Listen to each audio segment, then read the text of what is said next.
Nag-decorate ng cake ang anak ko for today's video. Mga mi, tara na G!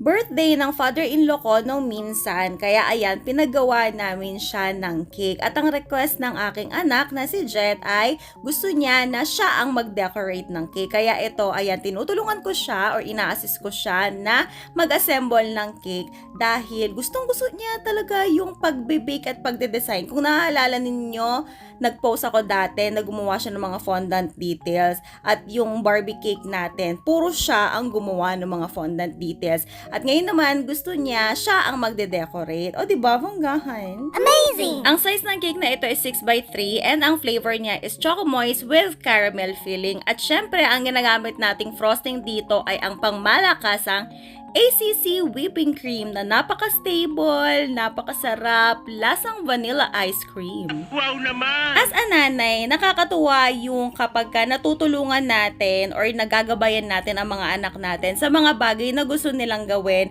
at mas nakakatuwa kapag yung mga hilig natin ay nagiging hilig na rin nila. Kaya ako, lagi talaga ako sumusuporta sa mga anak ko kahit na ano pa ang gusto nilang gawin sa buhay nila at kahit na minsan, syempre, di ba mga bata sila, pabago-bago sila ng isip. Minsan gusto nilang maging baker, bukas gusto nilang pilot, sa susunod na bukas gusto nilang teacher.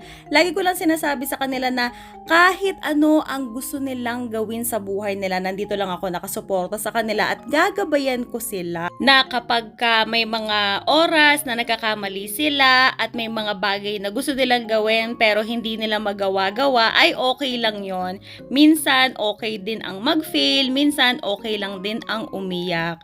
Dahil sa kabila ng failure, ng mga luha na yan, meron niyang kaakibat na success o tagumpay na kanilang makakamit sa buhay. Iba kasi ang pakiramdam kapag alam mo na meron sumusuporta sa mga bagay na gusto mong gawin.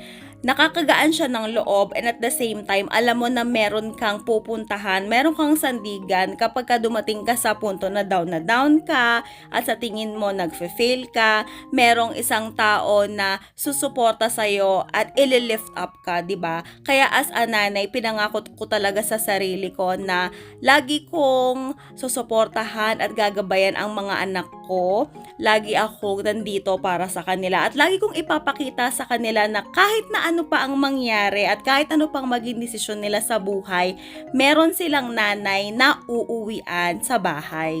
Ikaw, ano ang kwentong achievers nanay mo? I-comment mo naman yan at magkwentuhan tayo. Ayun lang naman for today's video. See you on our next video. Bye!